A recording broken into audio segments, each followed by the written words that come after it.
Picture your emotional well-being as a beautiful glass shop, delicate, detailed, and carefully built over years of growth, healing, and self-discovery.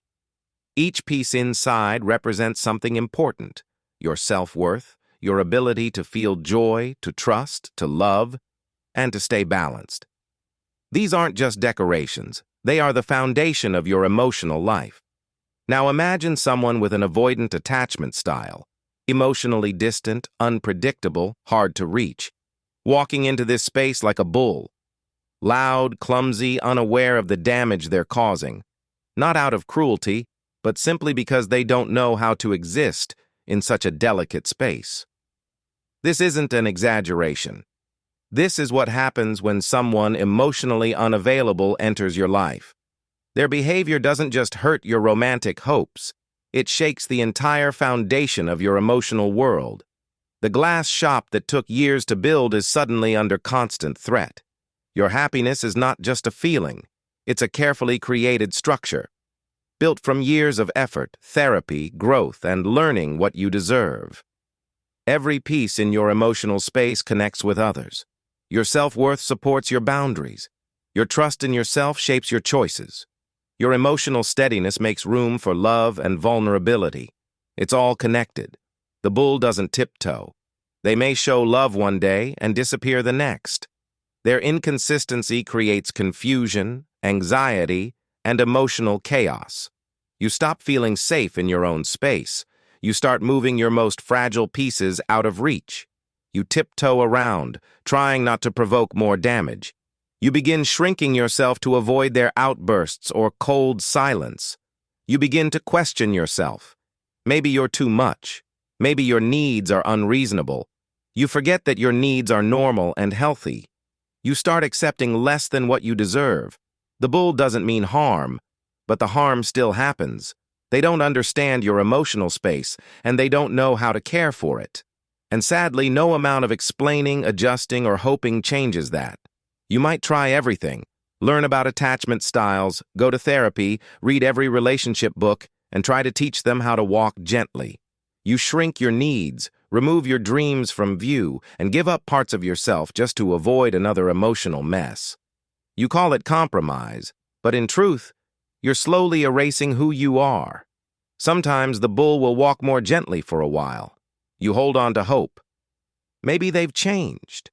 But the calm never lasts. Deep down, they're still a bull.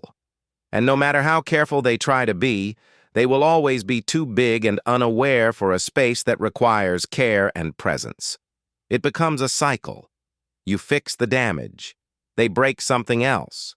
You fix again. You become exhausted. You stop repairing the smaller cracks. You adjust your expectations. You settle for surviving, not thriving. You forget what peace even feels like. This stress doesn't just affect your heart.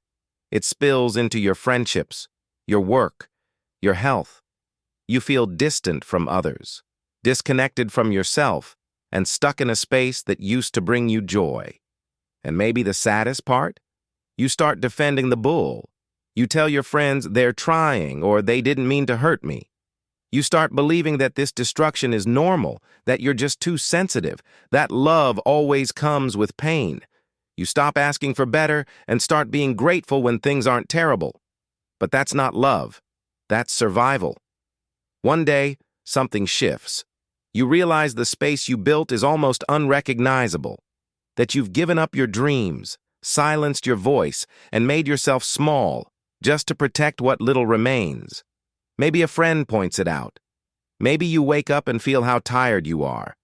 Maybe you finally understand. This is not what you built your glass shop for. This is the moment of truth. Do you keep making room for destruction? Or do you reclaim the space you worked so hard to create? Evicting the bull is hard. You still care. You still hope. But deep down, you know, love isn't enough when someone's nature keeps hurting you. Bulls don't belong in glass shops. It's not about blame, it's about reality. To evict them, you need support, you need strength, and most of all, you need to remember who you were before you started cleaning up someone else's mess. It's painful, but it's freeing. Then the healing begins. not the frantic, emergency kind of repair you've been doing. Real healing, the kind that lets you restore what was broken and rebuild what was lost. You remember what your glass shop looked like before the bull arrived. You start adding new pieces, new dreams, new beauty. You get to rebuild on your terms, with the understanding that your emotional space is sacred, and only those who can move with care and respect belong inside.